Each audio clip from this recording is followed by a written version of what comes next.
This channel does not promote any violent, harmful, or illegal activities. All content provided by this channel is meant for an educational purpose only. নমস্কার, news এট 2 শুরু করব আজ মারামারির ছবি দিয়ে। রক্ত ঝরলো কোথায়? সংসদে। গণতন্ত্রের সর্বোচ্চ সদন, যেখানে আমরা জনপ্রতিনিধিদের ভোট দিয়ে পাঠাই, 2024-এও পাঠালাম লোকসভায় সাংসদদের নির্বাচিত করে। সেই সদনে মারামারি করলেন কারা? নির্বাচিত জনপ্রতিনিধিরা, যার মধ্যে অন্যতম নাম, যাদের বিরুদ্ধে অভিযোগ, রাহুল গান্ধী। অন্যতম নাম বিজেপির বিভিন্ন যে সাংসদরা রয়েছেন তারা। রাহুল প্রিয়াঙ্কার বিরুদ্ধে মূল অভিযোগ। সেই হট্টগোলের সময়, ধাক্কাধাক্কির সময়ের ছবিটা আপনাদের দেখাচ্ছি।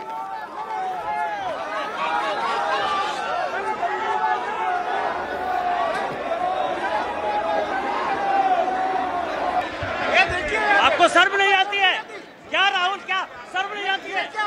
क्या शर्म नहीं आती है? गुंडागर्दी करते हो, बूढ़े को गिरा दिया जाता है। इतना कौन सा गुंडागर्दी करते हो? आपको शर्म नहीं आती है क्या राहुल? क्या शर्म नहीं आती है? क्या शर्म नहीं आती है? गुंडागर्दी करते हो, बूढ़े को गिरा दिया जाता है। इतना कौन सा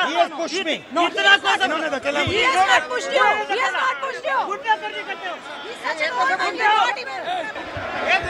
आपको शर्म नहीं आती है क्या राहुल? क्या शर्म नहीं आती है? क्या शर्म नहीं आती है? गुंडागर्दी करते हो, बूढ़े को गिरा दिया जाता है। इतना कौन सा যার মাথা থেকে রক্ত বেরোচ্ছে, যিনি মাথা ধরে বসে রয়েছেন, তিনি বিজেপি সাংসদ প্রতাপ সারেঙ্গি। অভিযোগ, রাহুল গান্ধী ধাক্কা দিয়েছেন এক বিজেপি সাংসদকে, তিনি গিয়ে পড়েছেন প্রতাপ সারেঙ্গির গায়ে। তার ফলে প্রতাপ সারেঙ্গি নিচে পড়ে যান এবং তার মাথায় চোট লাগে। তারপর সেখান থেকে রক্ত বেরিয়ে, এই যে প্রতাপ সারেঙ্গি, শুনুন কি বলছেন। राहुल गांधी ने आकर के एमपी को धक्का लगाया, वो मेरे ऊपर गिर पड़ा और मैं। कहाँ चोट लगी सर आपको? कहाँ चोट लगी? एक बार दिखा दीजिए। ओहो, ये तो बहुत खून बह रहा है। এবার যার বিরুদ্ধে অভিযোগ, রাহুল গান্ধী কি বলছেন শুনুন। ये पार्लियामेंट की एंट्रेंस है, इसमें मैं अंदर जाने की कोशिश कर रहा था, तो बीजेपी के एमपी जो थे वो मुझे ऐसे रोकने की कोशिश कर रहे थे, धकेल रहे थे और मुझे धमका रहे थे। तो वो हुआ है। हमारा अधिकार है अंदर जाने का, और बीजेपी के जो मेंबर्स हैं वो हमें अंदर जाने से रोक रहे थे। প্রতাপ সারেঙ্গি হসপিটালে। প্রতাপ সারেঙ্গির গায়ে যে বিজেপি বিধায়ক পড়েছিলেন, তিনিও হসপিটালে ভর্তি রয়েছেন। প্রধানমন্ত্রী নিজে তাদের ফোন করেছেন শারীরিক অবস্থার খোঁজ খবর নিতে। সুতরাং বিষয়টাকে ভীষণ গুরুত্ব দিচ্ছে বিজেপি, বোঝাই যাচ্ছে। চলুন এই নিয়ে আরো কথা বলি। এই মুহূর্তে আমার সঙ্গে রয়েছে জ্যোতির্ময়, আমার নয়াদিল্লির সহকর্মী। জ্যোতির্ময়, যাই হয়ে থাক, ইচ্ছাকৃত অনিচ্ছাকৃত, ছবিটা খুব অনভিপ্রেত। দেখো, আমি অন্য একটি ছবি এই মুহূর্তে দেখাবো। আমি এই মুহূর্তে রয়েছি পার্লামেন্ট স্ট্রিট থানায়। আমার পিছনে এই যে দরজা দেখতে পাচ্ছ, ঠিক এখানেই বিজেপি সাংসদ অনুরাগ ঠাকুরের নেতৃত্বে 3জন বিজেপি সাংসদ এখানে পৌঁছেছেন এবং রাহুল গান্ধীর বিরুদ্ধে এই মুহূর্তে এখানে এফআইআর দায়ের করা হচ্ছে। অত্যন্ত গুরুত্বপূর্ণ, কারণ কিছুক্ষণ আগেই পরপর দুটি চিঠি দেওয়া হয়েছে। কংগ্রেসের তরফ থেকে একটি চিঠি দেওয়া হয়েছে, যে চিঠিতে স্পষ্টভাবে অভিযোগ করা হয়েছে যে রাহুল গান্ধী এবং মল্লিকার্জুন খাড়গেকে ফিজিক্যালি অ্যাসল্ট করা হয়েছে। 3জন বিজেপি সাংসদ তারা যুক্ত বলে স্পিকারের কাছে চিঠি দেওয়া হয়েছে। স্বয়ং রাজ্যসভার বিরোধী দলনেতা এবং কংগ্রেসের সর্বভারতীয় সভাপতি মল্লিকার্জুন খাড়গে তিনি স্পিকারকে চিঠি দিয়েছেন এবং এই পুরো ঘটনার তিনি যাবতীয় ঘটনার জন্য তিনি তদন্তের দাবি করেছেন। কংগ্রেসের ডেপুটি লিডার গৌরব গগৈ তিনি সিকিউরিটি যে ব্যবস্থা পার্লামেন্টের অভ্যন্তরে তার পুনর্মূল্যায়ন করার দাবি করেছেন এবং এই প্রত্যেকটা দাবি গিয়েছে স্পিকারের কাছে। এই মুহূর্তে রাহুল গান্ধীর বিরুদ্ধে যে অভিযোগ দায়ের হচ্ছে, সেই অভিযোগের প্রেক্ষিতে যদি পুলিশকে কোনো পদক্ষেপ করতে হয়, প্রথম স্পিকারের অনুমোদন দরকার। আর এই জায়গাটাই সবথেকে বেশি গুরুত্বপূর্ণ, তার কারণ স্পিকার এই মুহূর্তে কি করবেন তার উপরেই কিন্তু যাবতীয় বিষয়টি নির্ভর করছে। কারণ কংগ্রেস যে দলনেতাকে ফিজিক্যালি অ্যাসল্ট করা, তার প্রিভিলেজের ওপরে, তার স্বাধিকারের ওপরে কোথাও হস্তক্ষেপ হয়েছে, অর্থাৎ তার স্বাধিকার ভঙ্গ হয়েছে, পাল্টা অভিযোগ কিন্তু কংগ্রেসও করছে। এই মুহূর্তে দাঁড়িয়ে যদি পুলিশ পদক্ষেপ করে তাহলে স্পিকারকে পারমিশন দিতে হবে এবং স্পিকারকে পারমিশন দিলে কিন্তু রাজ্যসভাতে যেভাবে চেয়ারম্যান ধানকারের বিরুদ্ধে এই মুহূর্তে বারবার ধরে বিভিন্ন অভিযোগ উঠে আসছে, স্পিকারের ভূমিকা নিয়েও কিন্তু কংগ্রেস এবারে খুব প্রত্যাশিতভাবেই অভিযোগ করবে।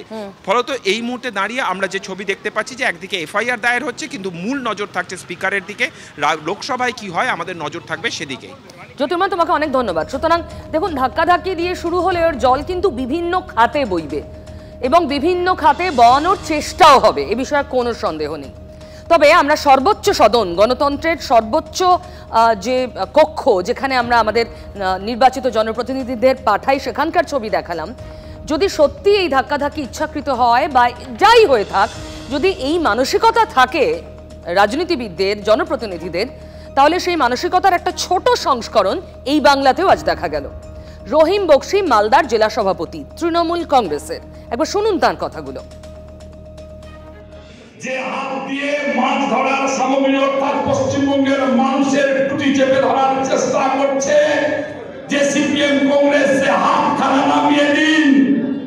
আর যে মাথার মধ্য দিয়ে পশ্চিমবঙ্গের অশান্ত করার বুদ্ধি বের হচ্ছে, সেই মাথাটাকে ভেঙে চুরমার করে পিষে দিন। দেখুন, সংসদে মারামারি করে রক্ত ঝরেছে এক সাংসদের, আর রক্ত ঝরানোর হুঁশিয়ারি তৃণমূল নেতার। চলুন, এই মুহূর্তে আমার সঙ্গে রয়েছেন শুভতোষ মালদা থেকে। শুভতোষ, রহিম বক্সি প্রথমবার বললেন না, তার ট্র্যাক রেকর্ড এটাই, তিনি গরমাগরম বক্তৃতা দেন, কিন্তু দিয়ে যাচ্ছেন। দলে তো 3খানা শৃঙ্খলা রক্ষা কমিটি, রহিম বক্সি সেই কমিটির আতস কাচের তলে আসে না?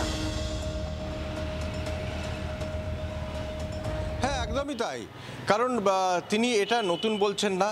তুমি যে বলছো যে তার নিয়মিত এটা মানে স্বভাবে দাঁড়িয়ে গেছে, এই নিয়মিতভাবেই কিন্তু তিনি কখনো মাথা ভেঙে দিচ্ছেন, কখনো তার বক্তব্যে কর্মী সভাতে বা প্রকাশ্য মঞ্চে যেখানে জনসভা হচ্ছে সেখানে তিনি বলছেন গুড়িয়ে দেব।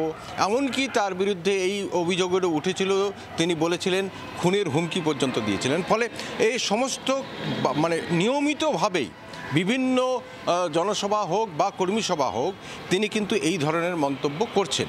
এই নিয়ে তৃণমূলের অন্দরেই কিন্তু তিনি সমালোচিত হচ্ছেন। বহু নেতা প্রকাশ্যে মুখ না খুলতে চাইলেও এটা কিন্তু স্পষ্ট করে দিচ্ছেন যে তিনি যে বলছেন, এভাবে বলছেন, এটা মানুষ সেভাবে নিচ্ছে না।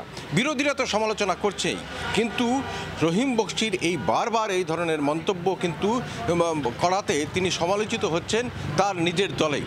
ইতিমধ্যেই যেহেতু তোমাকে বলছি যে মালদাতে রদবদল হওয়ার সম্ভাবনা, এবং যেটা দেখা যাচ্ছে যে আগামী 15 থেকে 16 তারিখের পরেই এবং 22 তারিখের মধ্যেই হয়তো মালদা জেলাতেও জেলা সভাপতি পদ থেকে শুরু করে অন্যান্য রদবদলের যাওয়ার সম্ভাবনা রয়েছে অন্যান্য জেলার সাথে। তো সেক্ষেত্রে নিজেদেরকে হাইলাইট করার এটা যেন একটা প্রচেষ্টা বলে মনে করছেন, এবং অনেক নেতা বলছেন তালিকায় নাম আরো ঢুকে পড়তে পারে, সে সম্ভাবনাও তো আছে।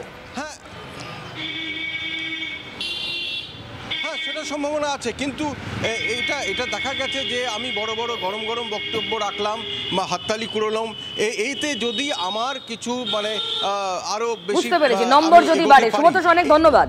নম্বর বাড়ানোর চেষ্টা করছেন রহিম বক্সি, যে আমি বড় নেতা, আমার কথায় হাততালি পড়ে, আমার কথায় বিরোধীদের প্রতি ঝাঁজ চুইয়ে চুইয়ে পড়ে। কাজ হবে নাকি দলের নয়া শৃঙ্খলার যে শেকল তৈরি হয়েছে সেখানে আটকা পড়বেন রহিম বক্সিরা, আমরা জানি না।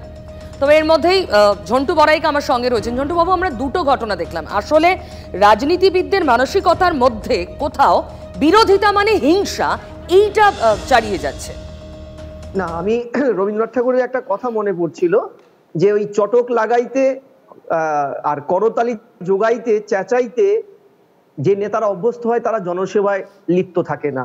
আজ থেকে 150 বছর আগে তিনি লিখেছিলেন কলকাতার বুকে।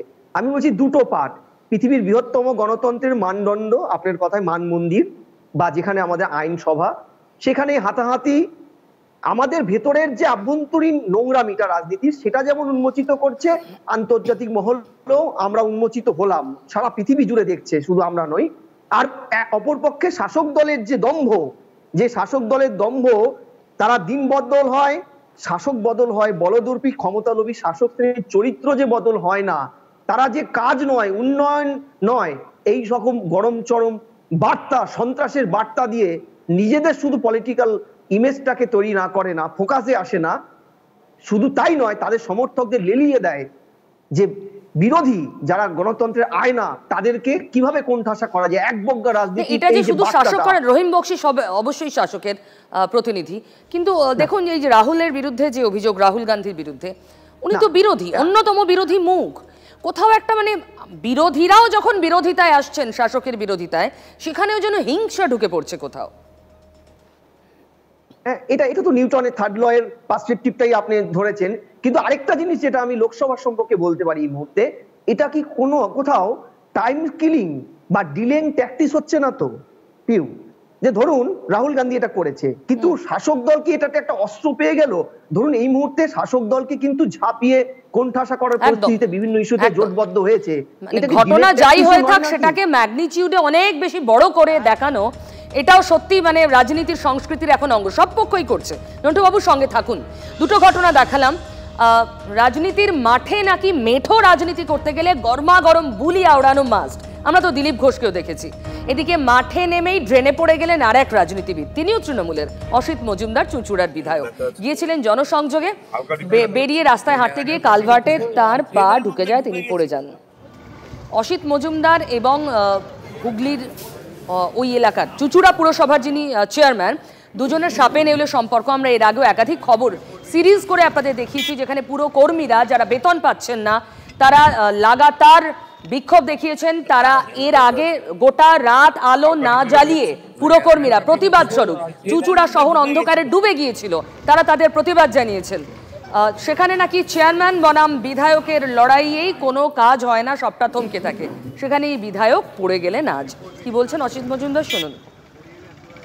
ওই জায়গাটা তো ট্রেনের মধ্যে ঢুকে গেছিলাম, ভিতরে স্ল্যাব ভাঙা, দুটো স্ল্যাবের মাঝখানে অসিত মজুমদার পড়ে গেছেন ড্রেনে। ড্রেন নাকি ওখানে পরিষ্কার হচ্ছে না, কারণ পুরো কর্মীরা প্রতিবাদ স্বরূপ কাজ করছেন না। যেমন চুঁচুড়া শহর একদিন তারা অন্ধকারে রেখেছিলেন, এক রাতে আলো জ্বলেনি, তেমনই তারা ড্রেন পরিষ্কার করে না। আচ্ছা, সেটাই কি কারণ অসিত মজুমদারের পড়ে যাওয়ার? তাহলে এটা নিছক পড়ে যাওয়া নয়, রাজনীতিও জড়িয়ে গেল এর সঙ্গে। পুরসভার চেয়ারম্যান বনাম বিধায়কের লড়াই আরো নতুন রং পেল, হয়তো তাই। আমাদের নজর রাখতে হবে। তবে এর মধ্যেই নজর রয়েছে ওই 26,000 চাকরিজীবীর দিকে।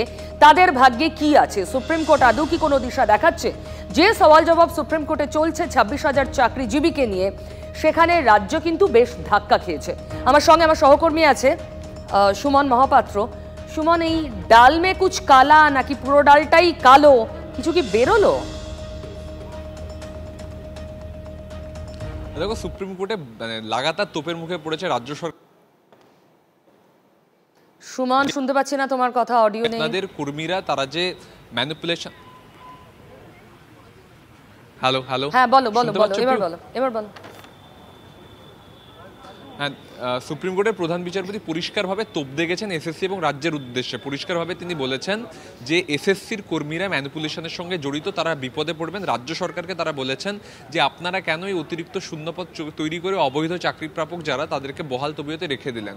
এবং এই যে সম্পূর্ণ প্রসেসটা, সেই সম্পূর্ণ প্রসেস নিয়ে কিন্তু সুপ্রিম কোর্টের প্রধান বিচারপতি সন্দেহ প্রকাশ করে বলেছেন, আমি তো বুঝতে পারছি না যে ডাল মে কুচকুচ কালা হয় ইয়া ফির পুরো ডাল হি কালা হয়, অর্থাৎ পুরো প্যানেলটাই কি একেবারে গোলমেলে প্যানেল। এই নিয়ে তিনি প্রশ্ন তুলে দিয়েছেন। এবং যে ওএমআর সিটগুলোকে সিবিআই সিজ করেছিল, মিরর কপিগুলোকে, সেই মিরর কপি তো এসএসসির কাছে নেই, তারা ডিস্ট্রয় করে ফেলেছে। ফলে এটাকে অথেন্টিক কিনা সেটা চেক করারও কোনো উপায় নেই। তাই পুরো প্যানেল নিয়ে কিন্তু কঠোর সন্দেহ প্রকাশ করেছেন প্রধান বিচারপতি, এবং তার জন্যই তার এই বক্তব্য যে ডাল মে কুচকুচ কালা হয় ইয়া ফির পুরাই কালা হয়। পাশাপাশি তোমাকে আরেকটা কথা বলে রাখি, মধ্যশিক্ষা পর্ষদের আইনজীবী সঞ্জয় বাবু ছিলেন, তিনি বলছেন যে এখানে দুজন সঞ্জয় আছে, দুজন আইনজীবী ছিলেন। তৃতীয় সঞ্জয় হচ্ছেন প্রধান বিচারপতির পাশে যে বিচারপতি বসেছিলেন তিনি বলছেন এখানে একটা মহাভারত চলছে, এত গোলমেলে বিষয়, তিনজন সঞ্জয়কে লাগবে এই রহস্য উন্মোচন করতে। স্বাভাবিকভাবেই সুপ্রিম কোর্টের রাজ্য ভৎসনার মুখে পড়েছে, এসএসসি ভৎসনার মুখে পড়েছে, এবং পুরো প্যানেল নিয়ে সন্দেহ প্রকাশ করেছেন প্রধান বিচারপতি। সুমন, আমরা সবটাই শুনছি, নজরও আমাদের সুপ্রিম কোর্টের সওয়াল জবাবে রয়েছে। দেখো, এখানে অনেক কোর্ট, অনেক ডায়ালগ উঠে এলো, কিন্তু দিনের শেষে সেই মোদ্দা প্রশ্নের কোনো দিশা, কোনো উত্তর, ওই 26,000 চাকরিজীবী তারা কি করবেন? তারা তো এই মুহূর্তে মানে চরম অনিশ্চয়তা, ডু অর ডাই এর মাঝখানে বসে রয়েছেন। তার উত্তর এলো? দেখো, রাজ্য এখন যে স্ট্যান্ড পয়েন্ট নিয়েছে, রাজ্য বলছে আমরা পৃথকীকরণ করতে পারবো, অর্থাৎ অযোগ্যদের আমরা বাছাই করতে পারবো, কিন্তু সেই বাছাই হবে কিসের উপর ভিত্তি করে? ওএমআর সিটের উপর ভিত্তি করে। সেই ওএমআর সিটের অথেন্টিসিটি এখনো যাচাই করা যাচ্ছে না। ওইটা যদি যাচাই করা না যায়, 26,000 চাকরি প্রার্থী, চাকরি প্রাপক, তারা কিন্তু বিপদে পড়বেন। আর অথেন্টিসিটি যাচাই করা গেলে অযোগ্যরা বাদ পড়বেন। এই হচ্ছে পুরো বিষয়। সুমন, তার মানে এটা আরো দীর্ঘ পদ্ধতি, এবং যতদিন চলবে এই ঝাড়াই বাছাই প্রক্রিয়া বা পুরো মীমাংসা, ততদিন এরা বেতন পেয়ে যাবেন তো? এখনো পর্যন্ত এখন লাঞ্চ ব্রেক চলছে, এরপরে প্রধান বিচারপতি আবার এসে বসবেন, তিনি কোনো ডিরেক্টিভ দিতে পারেন। আর যতক্ষণ না পর্যন্ত এই মামলা নিষ্পত্তি হচ্ছে ততক্ষণ তারা অন্তত বেতন পাবেন। কিন্তু আজকে সুপ্রিম কোর্টের প্রধান বিচারপতির যে ইঙ্গিত, যেভাবে তিনি পুরো প্যানেল নিয়ে সন্দেহ প্রকাশ করেছেন, সেখানে অনেক আইনজীবী বলছেন প্যানেলটা বাঁচবে কিনা এই নিয়ে প্রশ্ন থাকছে। সুমন, তোমাকে অনেক ধন্যবাদ। পুরো ব্যাপারটাই আদালতে এবং সওয়াল জবাব চলছে, রাজ্য কড়া কড়া প্রশ্নের মুখে পড়ছে, কিন্তু ফাইনালি হচ্ছেটা কি এই প্রশ্নের কোনো উত্তর নেই।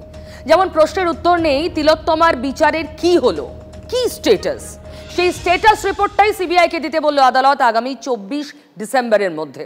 আজ 19 তারিখ, 24 ডিসেম্বরের মধ্যে সেই স্ট্যাটাস রিপোর্ট দিতে হবে। আমি এই নিয়ে আরও আমার সঙ্গে রয়েছে শ্রাবন্তী, আমি ওর সঙ্গে কথা বলবো। এছাড়াও আপনাদের জানিয়ে দেবো যে তিলোত্তমার মা বাবা তারা নতুন করে আজ একটি মামলা করেছেন, কারণ যে তদন্ত চলছে তাতে তারা সন্তুষ্ট নন। শ্রাবন্তী পুরো আপডেট দিতে পারবে। শ্রাবন্তী, দেখো, গোটা যে মামলা সেটা নিয়ে ইতিমধ্যেই বিভিন্ন প্রশ্ন উঠতে শুরু করেছে। একদিকে যখন সিবিআই তদন্ত দেওয়া হয়েছিল কলকাতা হাইকোর্টের পক্ষ থেকে, তখন একটা নতুন দিশা পাওয়া গেছিল এবং এই খুনের একটা কোথাও গিয়ে সুরাহা হবে বলে ভেবেছিলেন পরিবার। সেই পরিবার কয়েক মাসের মধ্যে নতুন করে মামলা করছেন। আজকে তাদের আর্জি সিবিআই এর উপরে ভরসা নেই, নতুন করে ফার্দার ইনভেস্টিগেশন হোক, নতুন করে তদন্ত করা হোক। এটুকুনির জন্যই বিচারপতি তীর্থঙ্কর ঘোষের কাছে আজকে তারা আর্জি জানিয়েছিলেন। সেই মামলা প্রাথমিকভাবে আজকের বেলা 1টার সময় শোনা হয়েছে। একটা প্রশ্ন থেকে গেছিল, যেখানে সুপ্রিম কোর্টের বিচারাধীন এই মামলা, সত্যি কি হাইকোর্ট তাহলে আরেকবার শুনতে পারে? বিচারপতি নিজে স্পষ্ট করেছেন যেখানে বাবা মা এসেছেন তারা অখুশি, তারা এখনও পর্যন্ত সিবিআই তদন্তে খুশি নয়। তাই নিম্ন আদালতে যেখানে ট্রায়াল চলছে সেটা চলুক, কোর্ট সেটা তত্ত্বাবধান করতে পারে। বিচারপতি তীর্থঙ্কর ঘোষ আরেকটা জিনিসও বলে দিয়েছেন, ট্রায়াল কোনোভাবে বন্ধ হবে না। একই সঙ্গে সিবিআই এর কাছে তাদের বক্তব্য যে কেন এভাবে বাবা মা অখুশি হলো। সিবিআই এর বক্তব্য 8খানা স্ট্যাটাস রিপোর্ট তারা ইতিমধ্যেই জমা দিয়েছে। ফের নতুন করে 24 তারিখে যে রিপোর্ট দেওয়ার কথা বলা হয়েছে, সেখানে বিচারপতি একটা কথা মন্তব্য করেছেন যে এরই মধ্যে বিভিন্ন মানুষকে সন্দেহ করা হচ্ছে। কাদের সন্দেহ করা হচ্ছে তাদেরকে উইথ ডকুমেন্টস সিবিআইকে জানাতে হবে যে এই কারণে এরা সন্দেহের মধ্যে রয়েছেন। এবং বাবা মার যে আর্জি রয়েছে যে স্বয়ং মাকে যার সঙ্গে শেষ কথা হয়েছিল তিলোত্তমার, তারই সাক্ষ্য গ্রহণ করা হয়নি। এই যাবতীয় প্রশ্ন উত্তর পাওয়া মিলতে পারে এই নতুন মামলায়। ধন্যবাদ শ্রাবন্তী তোমাকে। সুতরাং এই মামলার দিকেও নজর রাখার প্রয়োজন রয়েছে। তবে নিজের ব্যাখ্যা অবশেষে দিলেন ফিরহাদ হাকিম। ওই যে মন্তব্য করেছিলেন সংখ্যাগুরু আর সংখ্যালঘু, তাই নিয়ে রাজনীতির ঝড় বইছে রাজ্য জুড়ে। নতুন কি ব্যাখ্যা দিলেন আজ ফিরহাদ হাকিম তার সেদিনের মন্তব্যের, শুনুন। আমি যখন বক্তৃতা দিই তখন একটা যদি কিছু বলি আপনারা বুঝতে পারবেন। দিল্লিতে রয়েছেন একজন, তার নাম হতো মিথ্যা মালব্য, অমিত মালব্য।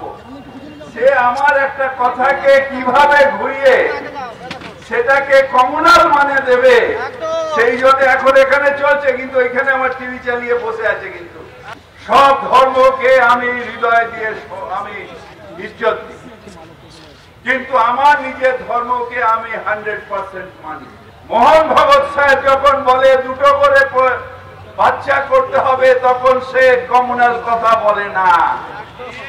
আর আমি যখন বলি পিছিয়ে পড়া মানুষ শিক্ষিত হও, তখন সেটা কমিউনাল ভাবে মানুষকে বিভ্রান্ত, আমার হিন্দু বন্ধু তাদের বিভ্রান্ত করার চেষ্টা করে। এই বক্তব্য ববি হাকিম রেখেছেন আজ সংখ্যালঘুদের নিয়ে একটি অনুষ্ঠান ধর্মতলায় হয়েছে সেখানে। আপনাদের মনে থাকবে গত পরশু ওই ধর্মতলাতেই আরেকটি অনুষ্ঠান ছিল যেখানে উপস্থিত হননি ফিরহাদ হাকিম। সেই অনুষ্ঠানও ছিল সংখ্যালঘুদের নিয়ে, কারণ দলের বারণ ছিল। শোনা যাচ্ছিল দলনেত্রী বোধহয় কোনো বিধিনিষেধ জারি করেছেন, কিন্তু আবার ধর্মতলায় উপস্থিত হলেন ফিরহাদ হাকিম এবং লম্বা ব্যাখ্যা দিলেন তার সেদিনের মন্তব্যের। আমি আসবো ঝন্টুবাবুর কাছে। ঝন্টুবাবু, এটা কি কোথাও আমরা আসলে সব জিনিসটাই বাংলায় তো খুব বক্র চোখে দেখার একটা প্রবণতা আছে। ফিরহাদ হাকিম সেদিন বললেন, আজ ব্যাখ্যা দিলেন, ব্যাপারটা এতটাই সোজা, নাকি তিনি বলছেন কারণ এটাও রাজনীতির ন্যারেটিভের একটা অংশ?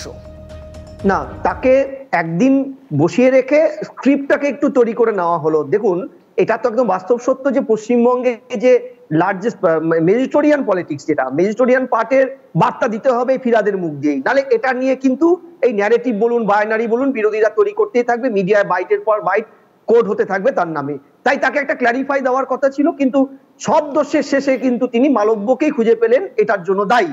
যেমন তার মেয়ে খুঁজে পেয়েছেন, তিনি উর্দুতে বলেছেন, আমরা আপনার মিডিয়া বা আমরা বুঝতে পারিনি ভালো করে, সঠিকটা বুঝিনি। আমি বলছি এইটাও কিন্তু পলিটিক্যাল খেলা, জানেন তো। প্রথম অঙ্কটা ব্যালেন্সের খেলায় তার মুখ দিয়ে বলানো হলো, পরের খেলাটাও যে যিনি পরিমার্জিত করলেন, সংশোধন করলেন, আমি সব ধর্মকে মানি, আমি পিছিয়ে পড়া মানুষের কথা বলছি, আদপে কি তাই বলতে চেয়েছিলেন তিনি? মিডিয়া বাইট গুলো কি তাই আপনারা তুলেছেন, নাকি আপনারাও সব ইয়েলো জার্নালিজমের পার্ট হয়ে গেছেন আমি জানি না। তবে এটাও এই জাস্ট ব্যালেন্সেরই স্ক্রিপ্টেড পার্ট, যে একদিন বসিয়ে রেখে পরের দিন তার মুখ দিয়ে কিন্তু বলানো হলো, সেটাও দলেরই কথা বলানো হলো ফিরহাদ হাকিম। মানে আপনি বলছেন ফিরহাদ হাকিম একটা ন্যারেটিভ মেনে একটা স্ক্রিপ্টের অংশ হয়েই কাজ করছেন, তার অন্তরাত্মার মানে বিবেক সামনে আসছে এরকম নয়, এরকম ভাবার কোনো কারণ নেই। নেই, কারণ এর আগে উনি একাধিক এমন বক্তব্য রেখেছেন যে বক্তব্যগুলো কোনোটাই বিরোধীদের অপপ্রচার নয়, সোজা চোখে সোজা ভাবে আমরা ক্যামেরায় আপনার মিডিয়া, যেটা নিরপেক্ষ মিডিয়া বলেই বাংলায় এই মুহূর্তে বহুল প্রচলিত। বুঝতে পেরেছি, অনেক ধন্যবাদ ঝন্টু বাবু। আমার হাতে সময় একদম নেই, শুধু আপনাদের একটুখানি ঠিক ইনফরমেশন দেবো। আমি বলছিলাম যে গত পরশুদিন ধর্মতলায় অনুষ্ঠানে যাননি ফিরহাদ হাকিম, অ্যাকচুয়ালি গতকাল ধনধান্য স্টেডিয়ামে একটি অনুষ্ঠান ছিল সংখ্যালঘুদের নিয়ে, সেখানে তিনি যাননি। প্রধান অতিথি হিসেবে নাম ছিল তার, চিফ গেস্ট জনাব ফিরহাদ হাকিম অনুপস্থিত ছিলেন। আজ তিনি আবার উপস্থিত সংখ্যালঘুদের অনুষ্ঠানে। তাহলে রাজনীতি কখন কোন খাতে মোড়ে কে বলতে পারে? চোখ রাখুন টিভি9 বাংলায়।